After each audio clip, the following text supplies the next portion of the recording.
A fondo, con Eduardo Torreblanca. Muchas gracias por estar aquí con nosotros en este programa especial que tiene como propósito atender un asunto que puede representar una complicación importante o relevante para la economía mexicana y para, digamos, la estructura de las exportaciones actuales de nuestro país. Vamos a hablar del maíz transgénico.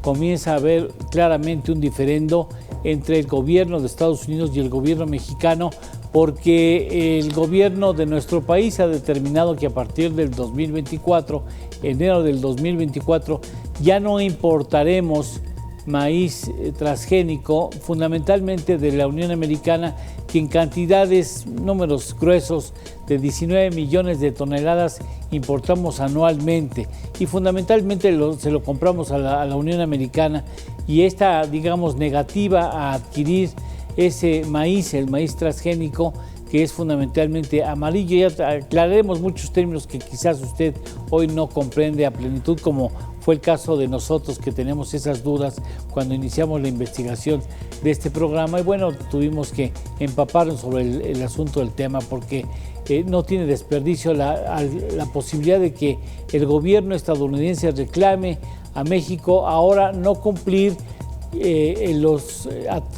la letra, digamos, del TEMEC, en el caso específico también del maíz transgénico, de la compra de maíz transgénico a la Unión Americana. Y por eso hemos citado a personas que ya están próximas a llegar. Por lo pronto agradezco a Viridiana Lázaro, campañista de Agricultura de Greenpeace México.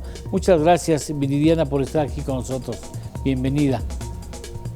No, al contrario, muchas gracias por la invitación. Muchas gracias, Juan Carlos Anaya. Gracias, Juan Carlos Anaya, director general del Grupo Consultor de Mercados Agrícolas. Gusto en verte. ¿Cómo estás, Juan Carlos? Bien. Al parecer tiene una ligera falla de su servicio de internet, pero bueno, con mucho gusto comenzaré ya, Juan Carlos. Ahorita aquí. Buenas tardes, Eduardo, y con el gusto de estar contigo y con Viridiana en este programa, de hablar de un producto muy importante para el país. Sí. Y que creo que ha llamado mucho la atención tanto a Estados Unidos como a México, a los productores y a todo el sector pecuario e industrial del país. Sí, y también está ya con nosotros en el programa Juan Carlos Baker, académico de la Escuela de Gobierno y Economía de la Universidad Panamericana y ex subsecretario de Comercio Exterior y negociador del TEMEC. Así es que también sabe perfectamente bien qué se negoció y por qué se negoció lo que se negoció con la Unión Americana y con Canadá. Muchas gracias, Juan Carlos, por estar aquí con nosotros. Muchas gracias. Al contrario, una disculpa por la tardanza, Eduardo. No. Juan Carlos Tocayo, un gusto saludarte. Diana, buenas tardes. Bien, muchas gracias. Bueno, primero tendría yo que ofrecerles una disculpa. Quizá comenzaría con preguntas muy sencillas, porque no tenemos la certeza de que el público que nos escucha está familiarizado con el asunto del maíz transgénico. Va a decir, ¿qué carajos es eso? ¿Dónde se compra y qué daños hace, etcétera, etcétera? Y valdría la pena ponernos en antecedente y partir de una base muy elemental, pero que garantiza que el público le va a entender la evolución al programa en la materia y en las preguntas. ¿Qué es el maíz transgénico, Viridiana? Sí, bueno, pues primero sí. ¿Escucho un eco? No, está bien. Nosotros escuchamos perfectamente bien, sí. Ok. Sí. Bueno, pues el maíz transgénico es un maíz que ha sido genéticamente modificado en un laboratorio mediante ingeniería genética. Esto significa que el ADN del maíz ha sido modificado mediante la inserción de genes principalmente de otras especies que pueden ser de cualquier otro reino, que regularmente por medios naturales no se realizarían pues estas cruzas de ADN. Entonces, mediante la ingeniería genética se toman ADN de otras especies que pueden ser virus, bacterias, otros animales y plantas, y se insertan en el maíz para darle características que normalmente no se tienen. Por ejemplo, la mayor resistencia a las plagas puede ser uno, o algunas como la inserción del BT, que es también actúa como un insecticida en la misma planta, y que bueno, estas modificaciones que se hacen al maíz, pues les dan otras características diferentes, y esto tiene un efecto pues en el entorno una vez que es liberado, porque estos organismos genéticamente modificados van a actuar de manera diferente a que si fueran pues totalmente en condiciones reguladas en un laboratorio, que se mantuvieran ahí por siempre. Al liberarlos a la naturaleza, pues se tienen otros efectos en el medio natural y en otros organismos, porque pues están en contacto con organismos, con especies, con biodiversidad que está también en constante cambio, ¿no? Entonces, a grandes rasgos, eso sería un organismo genéticamente modificado, que bueno, hay que hacer la aclaración que los transgénicos son transgénicos porque tienen esta inserción de ADN de otras especies, y los organismos genéticamente modificados pueden ser cualquier otro, simplemente que se haya modificado su ADN para pues dormir, algunos aspectos, etcétera. A ver, para darle validad un poco a la dinámica, Juan Carlos Anaya, ¿México importa maíz transgénico desde hace muchos años atrás? Sí, ya llevamos más de 15, 20 años importando este maíz. México, como recordarás, es el segundo importador a nivel mundial de maíz, principalmente amarillo. México el año pasado importó 17.7 millones, 17 de maíz amarillo y 700,000 de maíz blanco, y también todos genéticamente modificados, principalmente el 95% de Estados Unidos y 4 o 5% que viene de Sudamérica, de Brasil o Argentina, que también utilizan maíces genéticamente modificados. Ahora, este asunto, recordarás, Juan Carlos Baker, cuando llega el momento de empezar a negociar esta parte del TEMEC, ¿cómo se aproximaron al tema? Porque sabían que podía ser espinoso, o ¿cómo abordaron el reto de negociar con Estados Unidos y con Canadá la parte de maíz genéticamente modificado? Bueno, no solamente fue la parte de maíz, Eduardo. Creo que, como mencionaba Viridiana, cuando nos referimos a cuestiones de biotecnología, es una gran cantidad de productos que de hecho han sido sujetos o que son de manera recurrente sujetos a este tipo de prácticas por muchas compañías multinacionales que existen, algunas de ellas Estados Unidos, por supuesto, pero hay muchas otras de diferentes nacionalidades. Entonces, te diría que lo que existe en el TEMEC, y eso es bien importante tenerlo claro, en el TEMEC no existe una obligación de que nosotros a fuerza tengamos que aprobar o dejar pasar sin ningún tipo de requisitos o verificación productos que estén genéticamente modificados. Eso está previsto en el capítulo 3, que es el capítulo de agricultura. Hay incluso unos artículos muy claros, ¿no?, en donde se establece que nada de lo que existe ahí obliga a que un país forzosamente autorice la comercialización de un producto de este tipo. Lo que sí existe son dos cosas. Primero, que en caso de que un país permita la comercialización de estos productos, pues bueno, lo haga de una manera transparente, lo haga de una manera en la cual toda la información sea compartida con los socios, porque pues en caso de que haya un evento, como se menciona cuando existe algún problema por la comercialización de esos productos, pues se puede hacer toda la rastreabilidad de manera adecuada. Y la segunda condición o la segunda cosa que se prevé en el TEMEC respecto de estos productos, pues es que las partes van a estar permanentemente en comunicación. Entonces, la manera en la cual se abordó durante la negociación fue, bueno, uno, asegurarnos que existiera las salvaguardias, pues para que hubiera un marco doméstico. Estoy seguro que platicaremos de las leyes locales, la ley de bioseguridad, la CIBIOGEN, que es el organismo que regula estas cosas. Y en el TEMEC, pues simplemente se dejó claro que cuando se permite una comercialización de este tipo, va a ser de una manera transparente, va a ser fomentando la cooperación entre las partes, y que desde luego se va a privilegiar los criterios que estén basados en ciencia. Eso es muy importante también, Eduardo, que eso es una palabra clave, es un concepto clave que se utiliza, de hecho, en todas las cosas que tengan que ver con medidas sanitarias y fitosanitarias. Que aquellas medidas que se impongan que son permitidas por el TEMEC y por la Organización Mundial de Comercio, y otras tienen que estar basadas en ciencia. No pueden de ninguna manera pues ponerse medidas que se le parezcan lo adecuado a una autoridad o que posiblemente pues acaben convirtiéndose en un obstáculo al comercio si no está plenamente respaldado por la ciencia ese evento en específico.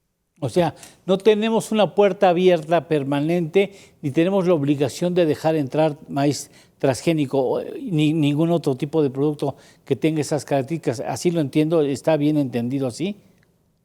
No, lo que sucede es lo siguiente. Cuando nosotros, en México se permite ya esta comercialización, como decía Juan Carlos Anaya, la verdad es que México tiene décadas comerciando estos productos, no en particular maíz, pero la verdad es que son muchos los que están ya, diría yo, comercializándose en esas circunstancias. Cuando eso sucede, porque el marco actual lo permite, pues entonces efectivamente se va a poner a disposición de la autoridad toda la información relevante para solventar esa parte. En el caso en el cual México decida no hacerlo por alguna razón, la medida tiene que estar basada en ciencia y tiene que ser congruente con sus tratados internacionales. En estos momentos también creo que es importante tener claro que después nos llevará la conversación al sentir o a la expresión que en Estados Unidos han hecho varios legisladores sobre este tema. México no puede prohibir la comercialización de un producto solamente porque pensamos que es una buena idea. O sea, tiene que haber una serie de circunstancias. Que, pues bueno, el debate precisamente en estos momentos es si existen las circunstancias para llegar a ello, ¿no? Bien. Viridiana, ¿cómo ven ustedes las cosas? Digamos, la inconformidad de algunos legisladores estadounidenses que no les gusta que México haya determinado no permitir o no adquirir maíz transgénico a partir del 2024. ¿Cómo lo ven ustedes en la organización? Sí, bueno, pues primero quisiera aclarar 2 puntos.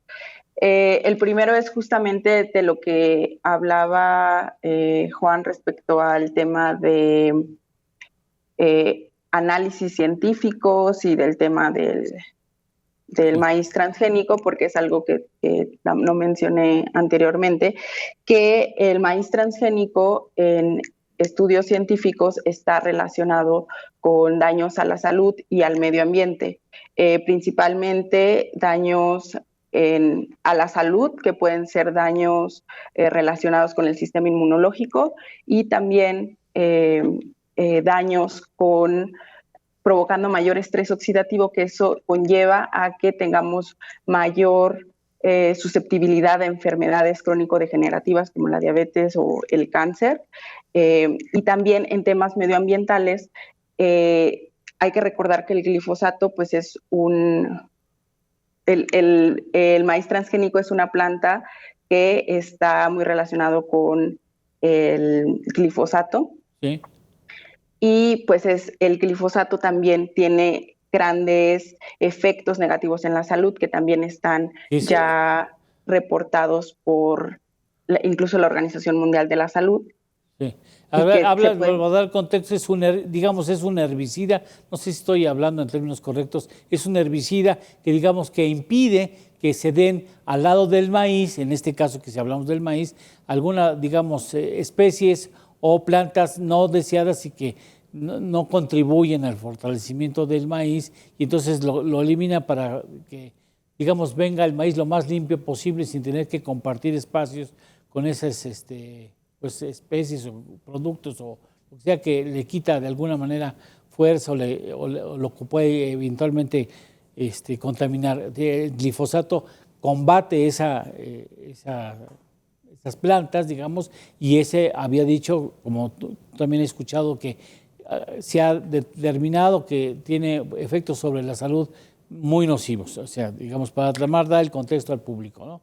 Gracias, sí, así es. El glifosato es un herbicida que se utiliza para eliminar las plagas arbences del maíz, y el problema es que esta sustancia química, que es el glifosato, penetra en el maíz y en las especies aledañas, y no es que tú puedas lavar el maíz y ya está libre de glifosato, más bien entra dentro del sistema de la planta, y eso al final es lo que llega a las personas consumidoras. Entonces también estamos, al consumir maíz transgénico rociado con glifosato, también estamos consumiendo herbicidas tóxicos como el glifosato, que tienen efectos en la salud relacionados con cáncer y con otras afecciones, tanto también pueden ser reproductivas, y ya hay metaanálisis, que es el conjunto de muchos análisis científicos,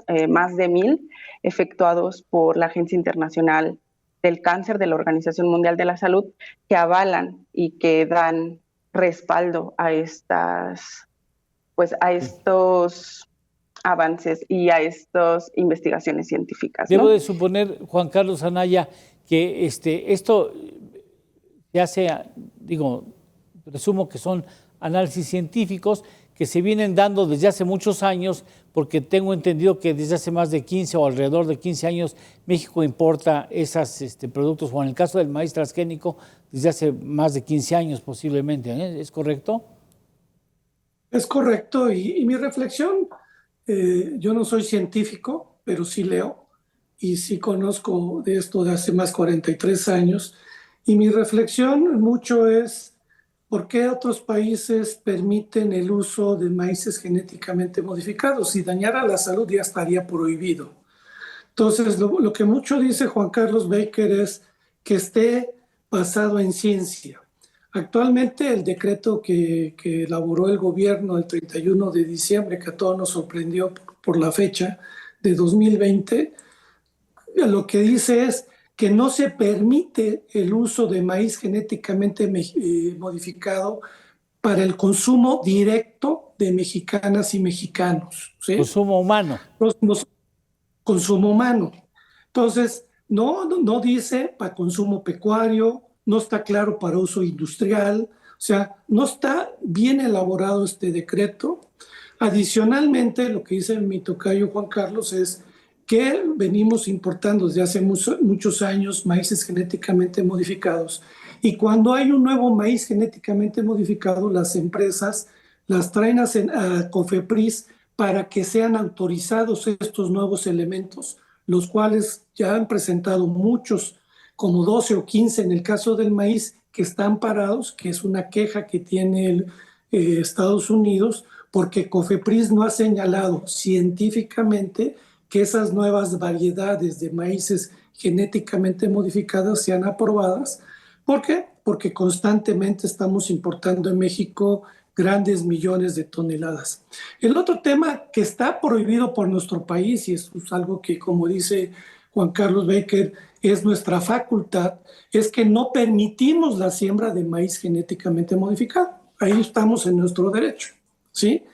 Pero lo que no estamos comprobando científicamente es por qué no permitir el maíz genéticamente modificado. Entonces, mucho lo que hemos platicado con algunas gentes, Eduardo, es que el decreto debe ser interpretado nuevamente y aclarar que el maíz genéticamente modificado es solamente para consumo humano. Y el presidente lo ha dicho, somos autosuficientes en maíz blanco, que no sembramos genéticamente modificado, ok, pero el maíz amarillo, actualmente México es el segundo importador, Estados Unidos produce casi puro maíz genéticamente modificado, Brasil, que es el segundo exportador, es maíz genéticamente modificado, Argentina es genética. Entonces, si suspendiéramos, que ojalá no suceda porque es darnos un balazo en el pie, es que no tendríamos con qué alimentar al sector pecuario y al sector industrial, ya que México no es autosuficiente en maíz amarillo para consumo pecuario y consumo industrial. Entonces, la realidad, desde mi punto de vista, y ahí está un documento que elaboramos, debe ser analizado y modificado. Un decreto que desde mi punto de vista muy particular fue muy mal elaborado y presentado, que está causando mucha incertidumbre y muchos problemas que no debieran ser, porque hay elementos con claridad, como dice Juan Carlos Becker, en el sentido de qué es lo que acordamos, y la otra, que no estamos produciendo en México el maíz suficiente para atender las necesidades pecuarias y agroindustriales. Me permito preguntarle a Juan Carlos Baker, cuando México está negociando el TEMEC en la versión actual, este asunto ya era una polémica a nivel mundial, supongo, ya había versiones a favor y en contra de la permisibilidad de consumo o de uso de este tipo de organismos genéticamente modificados. O sea, por eso meten el asunto de la ciencia para justificar una negativa al uso. ¿Es correcto, Juan Carlos?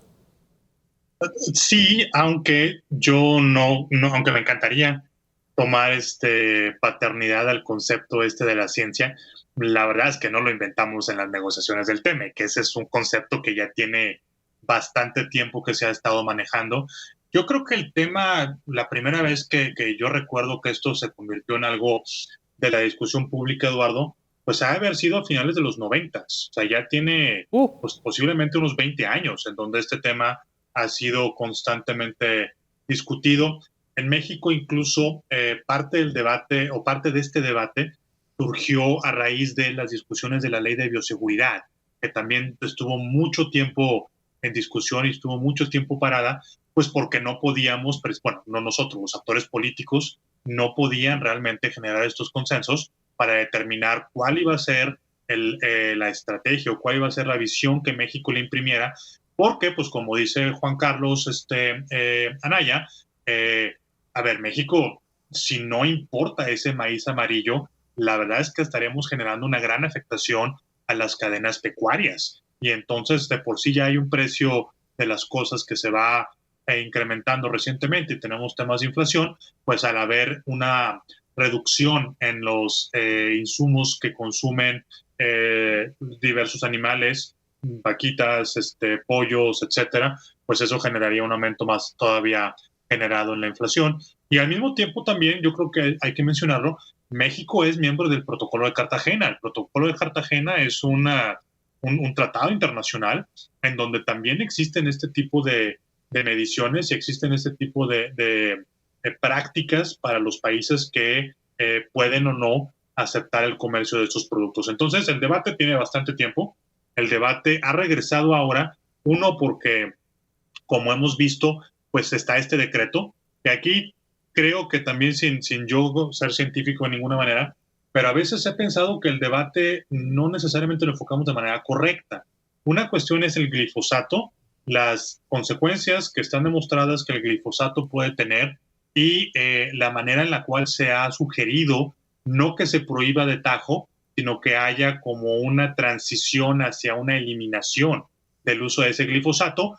Eso, insisto, yo no soy científico y no podría yo decirte si es correcto o no, pero me parece que por los temas económicos, inflacionarios, temas de tratados de libre comercio, eso podría parecerme una salida razonable. Y una cosa completamente diferente es prohibir de la noche a la mañana, sin ningún tipo de consideraciones, la importación de estos productos, que no solamente sería una violación del TEMEC, sino que además tendría pues estos efectos de los que estamos hablando. Entonces yo siempre he visto el tema por dos ángulos. Uno, el glifosato como tal y las implicaciones que tiene, no solo para el maíz, en general para otros cultivos que también lo utilizan, y el caso muy específico del maíz. Entonces, bueno, pues me parece que el debate continuará, porque incluso las últimas discusiones en el Senado de la República, incluso también cosas que el presidente López Obrador ha declarado, pues parece que siguen siendo pues controversiales, ¿no? De cualquier manera que se pronuncien, ciertamente es un tema que genera opiniones muy profundas y muy apasionadas. Antes de ir con Viridiana, me gustaría hacerte una pregunta, Juan Carlos Anaya. Una vez así, para saciar mi curiosidad. ¿Hay maíz amarillo sin modificación genética en el mercado? Y sí existe. ¿Hay suficiente como para poder decir que los 19 millones de toneladas que importamos anualmente de la Unión Americana, números gruesos, los podemos sustituir con esos? No, porque realmente todos los países exportadores, casi todos lo siembran transgénico, y el poder dividirlo, hacer un trabajo, decir, yo quiero maíz no transgénico, te representaría, de acuerdo a un estudio, $20-30 más caro, pero no solo comprarlo, sino también para almacenarlo, segregarlo, tendría un costo para la trazabilidad de ese maíz y sería un costo muy alto, que por sí ya tenemos el maíz caro y por otro lado tenemos el caso de la inflación. La realidad sería costosísimo. Yo lo que creo es que sí, lo que se debe aclarar es que solamente no se permite sembrar en México, y el otro aspecto, que no se permita maíz genéticamente modificado para consumo directo. Y cuando hablamos de consumo directo hablamos de nuestra tortilla, Una de tortilla, nuestros atoles.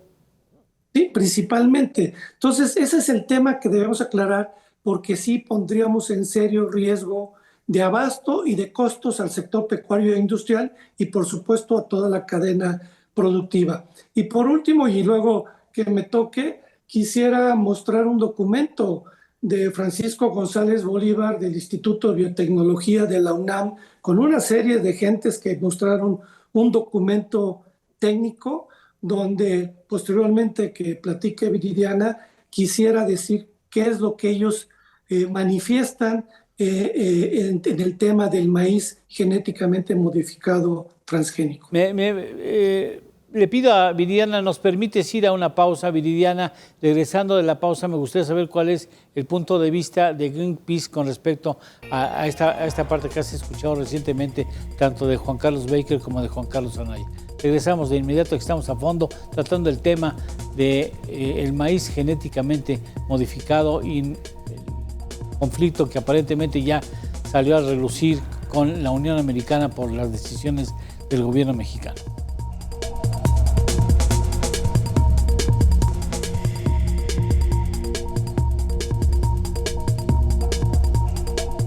Viridiana, nos gustaría mucho escuchar tu punto de vista sobre esto que has escuchado y que hemos escuchado.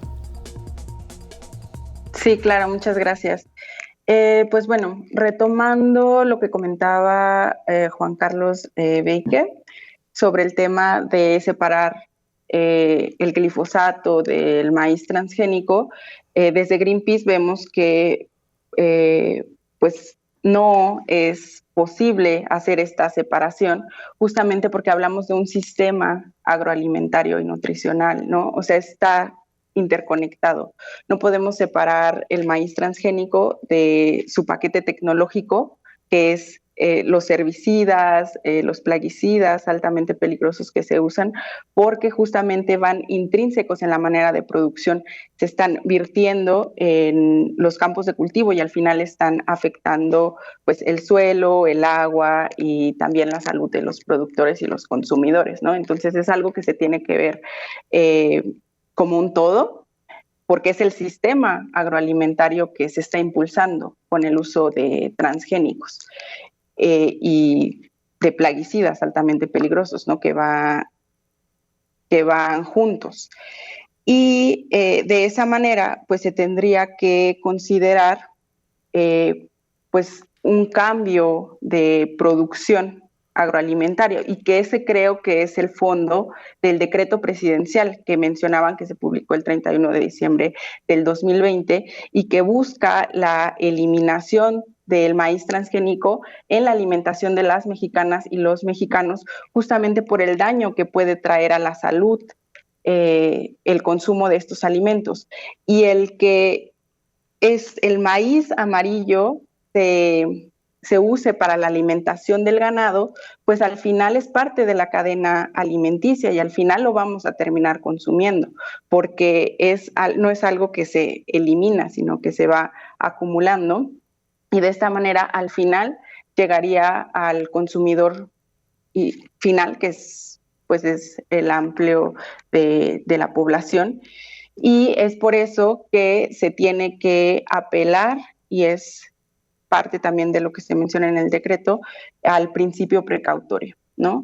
Que es justamente prevenir estos daños a la salud, principalmente con el tema de la importación del maíz amarillo, y pues también al ambiente, ¿no? Porque es el uso de este paquete tecnológico y de esta agricultura industrializada.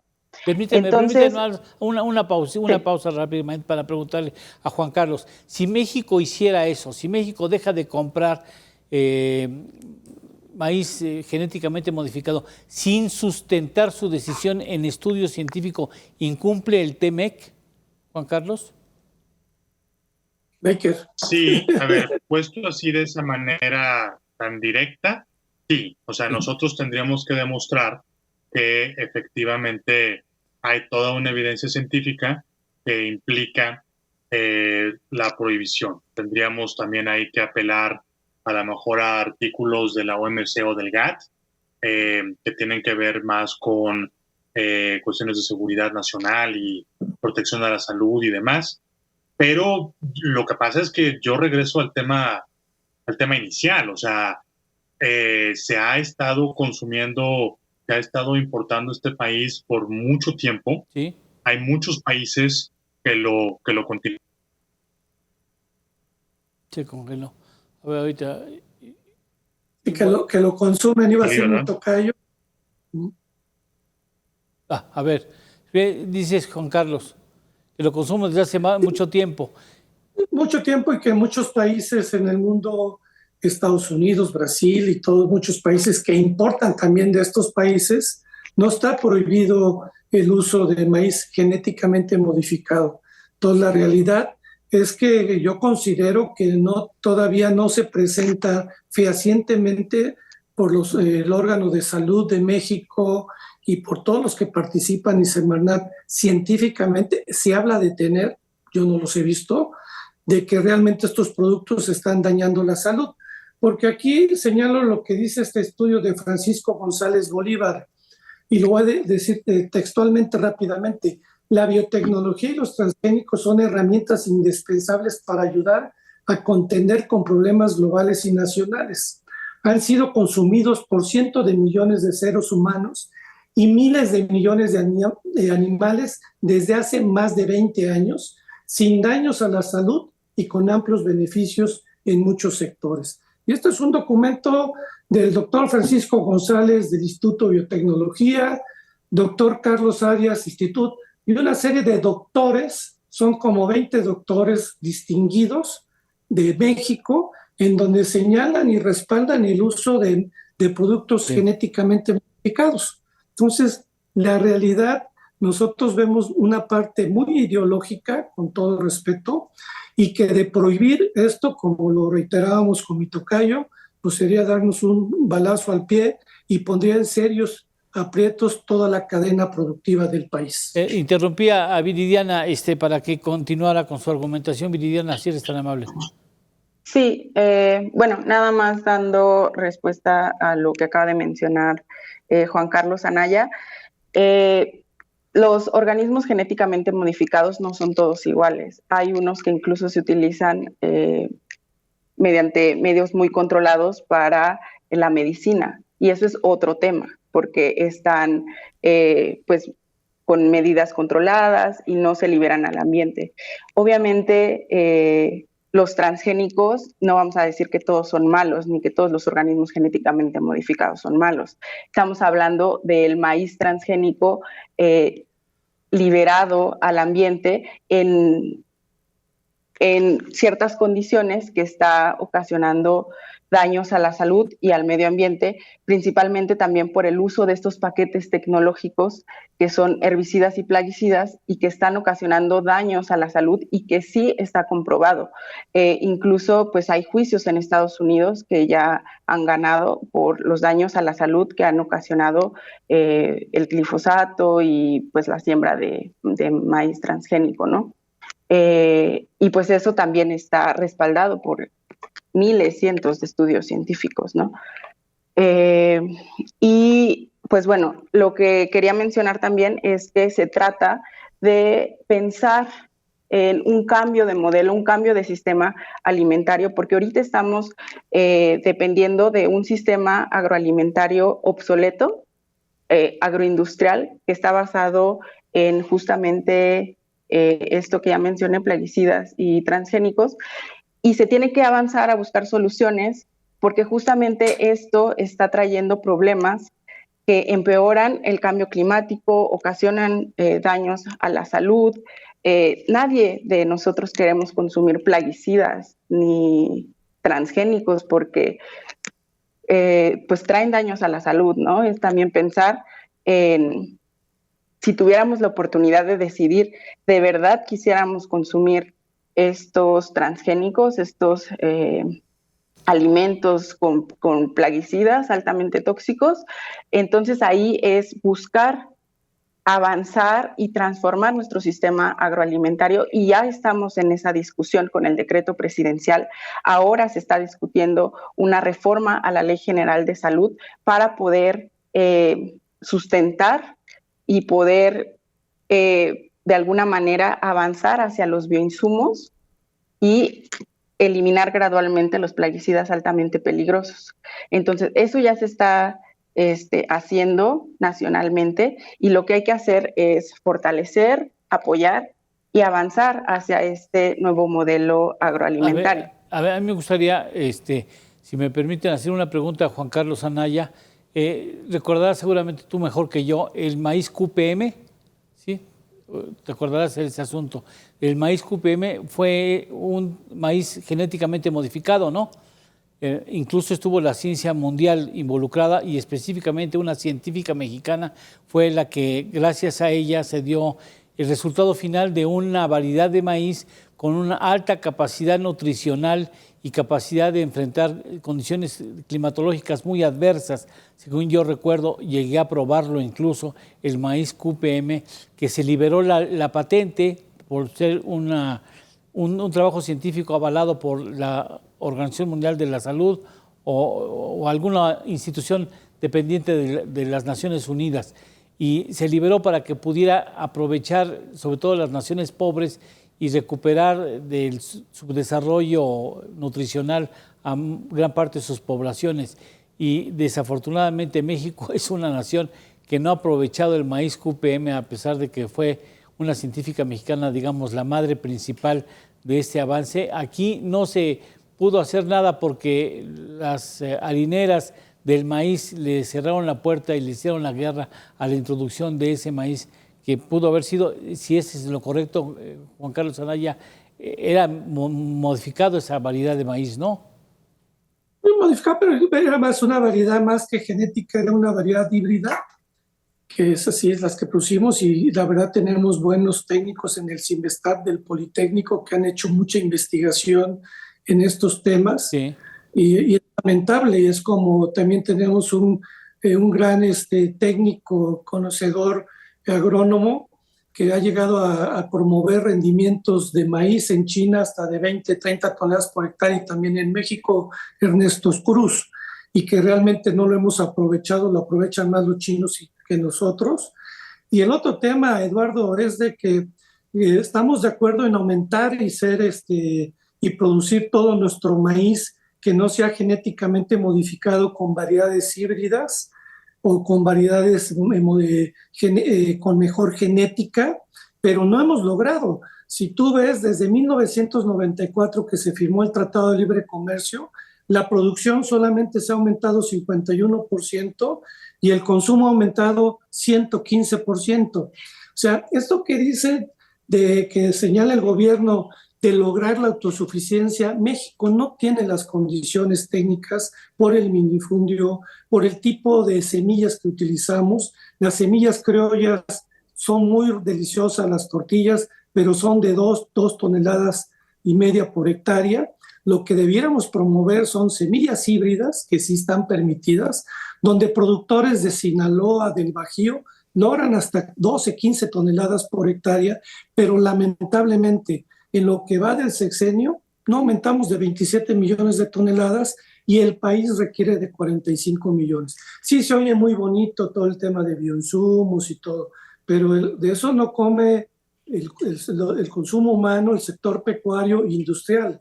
Entonces, ¿qué vamos a atender si en 2024 se dice que no vamos a permitir la entrada de maíz genéticamente modificado? La verdad, vendría un serio problema de abasto, de impactar a las cadenas productivas. Creo que se tiene que ver con más seriedad y no que solamente fue una idea que no tiene elementos científicos y técnicos para poder señalar por qué, si ya veníamos importando, dónde están los daños de salud que causaron estos maíces por más de 15, 20 años que hemos importado. Porque del otro lado está la alternativa de que este conflicto anexado con el asunto que tenemos en materia de política energética, pues va a complicar mucho la relación con nuestros principales socios comerciales, Juan Carlos Baker.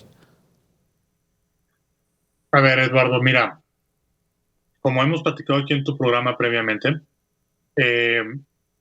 yo creo que el TEMEC, o los tratados internacionales en general, no solamente el TEMEC, no limitan la capacidad de acción del gobierno mexicano, ¿sí? Aquí también parece que hay, desde mi perspectiva, una confusión hasta que va mucho más allá de la semántica. Es decir, si México quiere tener una política agropecuaria, si México quiere promover maíz orgánico, no hay nada en el TEMEC que nos lo impida. Lo que yo creo que no, a veces ponemos la carreta delante del caballo. O sea, si queremos hacer este traslado al cual Viridiana correctamente se refirió, hacia una agricultura más orgánica, que tenga menos pesticidas, a ver, yo creo que nadie va a estar en contra de eso. Claro. ¿Sí? Pero el problema es que lo queremos hacer prohibiendo de tajo de un día para otro lo anterior. Sí. Y ahí es en donde empezamos a caer en problemas. Igual también con el símil que tú hacías de la política energética.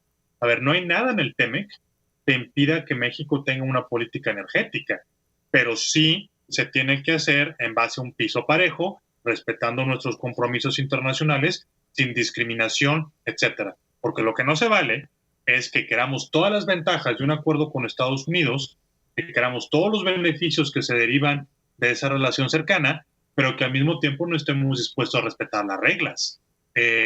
Y aquí regresamos a este tema, las reglas en materia energética, en materia agrícola, en fin, podemos hablar de muchísimos otros temas. Entonces, ¿va a llevar esto a un problema o va a enrarecer más la relación bilateral entre México y Estados Unidos? Pues ojalá no. Yo creo que ahí lo que recientemente se dio a conocer, que unos legisladores le pidieron a la secretaria de Comercio Internacional de Estados Unidos, la embajadora Catherine Tai, que iniciara un panel de solución de controversias por el tema de que estamos hablando, la prohibición del maíz. Me parece que hay que tomarlo con mucha seriedad. Me parece que hay que darnos cuenta que sí es una llamada de atención importante, y que, bueno, pues en todo caso, si se desea continuar con esta política, que insisto, yo no estoy pasando un juicio de valor, no estoy diciendo quién está bien o quién está mal, lo único que estoy diciendo es, si se quiere fomentar esa política, hagámosla en respeto a nuestros compromisos internacionales. Eso es todo. Y parece que aquí muchas veces, incluso releyendo el decreto una y otra vez, este decreto que estamos hablando del 31 de diciembre, pues parece que este tipo de consideraciones o estos análisis, pues no sé si los hicieron o no. Me atrevo a pensar que no, porque pues tal vez de otra manera el decreto hubiera salido de otra forma, ¿no?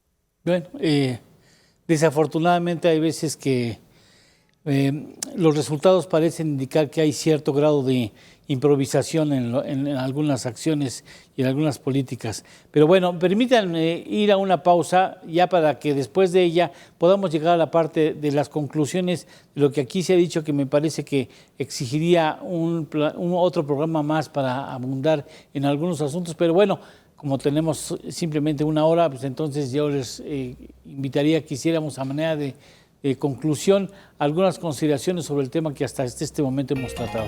Regresamos.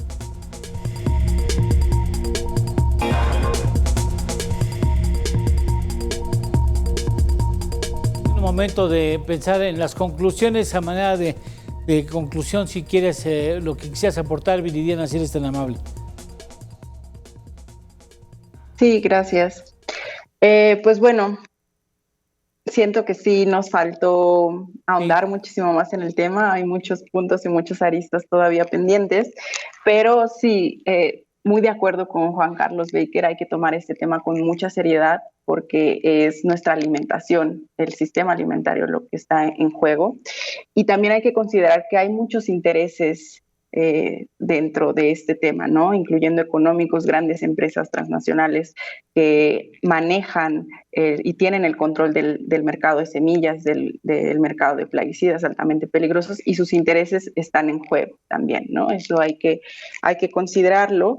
Y pues lo que tenemos que hacer es seguir hablando sobre el tema, seguir teniendo este tipo de pláticas y conversaciones para poder desenvolver el tema y las diferentes, pues los diferentes también argumentos y puntos de vista, ¿no? Desde diferentes sectores.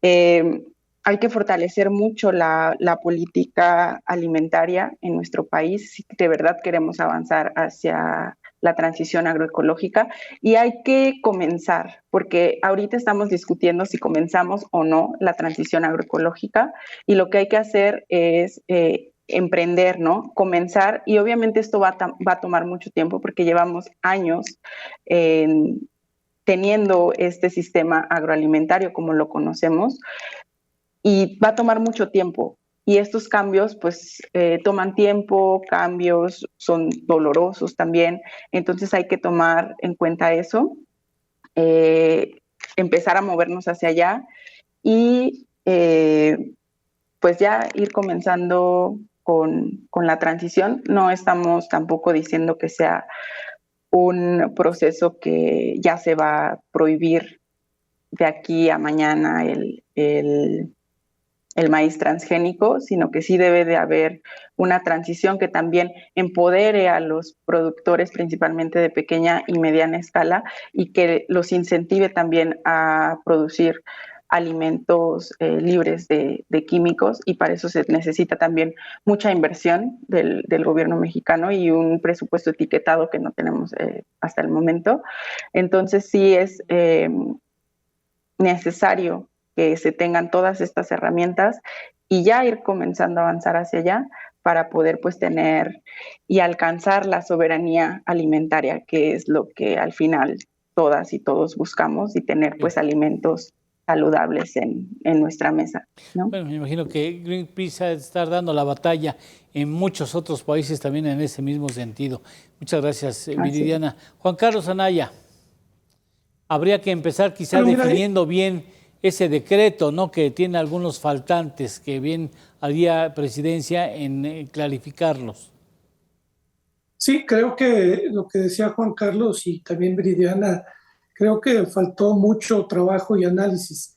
Y aquí tengo el balance de los 45 millones que consumimos. 20 millones van al consumo humano para la harina en nixtamal y todo, y el autoconsumo, que en muchas de nuestras poblaciones, como dice Viridiana, es de autoconsumo, que usan mucho tema de no usan fertilizantes y todo. La verdad que hacen un buen trabajo agroecológico, pero son productores de autoconsumo, y ahí son 20 millones, y otros 25 que son consumo no humano directo, como es el pecuario, que son 21 millones y medio, y el industrial, que son 4 millones, que es para almidones, fructosa y jarabes y todo que se utiliza en el país. Pero México solamente producimos 27 millones. De estos 27 millones, solamente 23 de blanco, que seríamos autosuficientes en blanco, nos sobran 3 millones, pero en el consumo amarillo consumimos más de 25, es decir, nos faltan 22 millones de maíz amarillo o blanco, que le quitamos lo que nos sobra de blanco, que producimos de más porque somos autosuficientes, nos faltan 18 millones, que no va a ser de la noche a la mañana. Lo que preocupa es que el decreto habla que es enero 2024. Si en 24 años no hemos podido aumentar la producción, pues yo no veo cómo lo vamos a hacer. No subestimes este gobierno que tiene capacidad. Entonces, para complicar las cosas que ya están difíciles. Haciendo números, pero ya los he compartido al gobierno porque pues hay que hacer números y a eso nos dedicamos. Por otro lado, pues no existe la existencia científica todavía de todos los daños que se tiene que discutir. El otro, pues lo que decía mi tocayo, pues sería una violación al TEC-MEC, que nos pondría en otro serio problema. Y los productores y empresas pues tendrían afectaciones por daños y perjuicios, y seguramente esto podría traer amparos por daños y perjuicios que se cause a la cadena productiva. Entonces creo que debe analizarse con más cuidado, y estamos totalmente de acuerdo en aumentar la seguridad alimentaria, pero la seguridad alimentaria es llegar al 75%.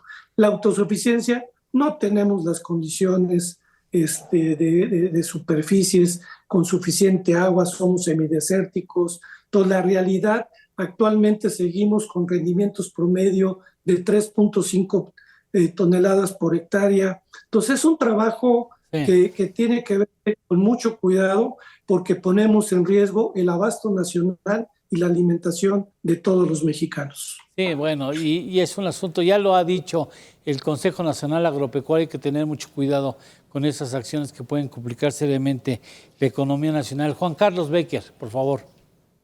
Digo, obviamente agradeciendo de nuevo el espacio y la oportunidad, Eduardo, igual que siempre, también de saludar a Juan Carlos y a Viridiana para hablar de este tema. A ver, mira, creo que lo que yo rescataría es que estos temas ya se discuten y ya son algo que abiertamente conversamos todos. Ya no es el tema que unos cuantos expertos hablan, ya no es un tema que corresponde a ciertos foros muy cerrados, ya es algo que todos estamos conscientes. Incluso hay un deseo de que queremos caminar hacia una vida más saludable, alimentos de mejor calidad, pues porque es un derecho que todos debemos de tener. Creo que en ese aspecto no hay ninguna duda y yo creo que nadie está en contra de ello. En donde me parece que todavía no logramos realmente tener adecuado, donde me parece que todavía no hemos logrado el balance adecuado, es en cómo hacerlo. Por la experiencia en muchos rubros en este país, prohibir algo solamente genera mercados negros, genera incentivos negativos para otras cosas, y acaba siendo el problema más grande de lo que originalmente se estaba tratando de resolver. Yo creo que aquí podemos aprender mucho de las experiencias de otras latitudes del mundo. Me parece que tenemos que ver cómo otros países han solucionado esto. Creo que también hay que ser muy cuidadosos y hay que ser muy respetuosos de nuestros compromisos internacionales. Eso me parece que debería estar completamente fuera de toda discusión. Y dentro de eso, pues sí, ver qué es lo que se puede hacer. Yo coincido con Viridiana también. Obviamente hay muchos intereses detrás de esto. Sí. No hay que tampoco ser inocentes en muchos de estos aspectos, pero no creo que necesariamente todos esos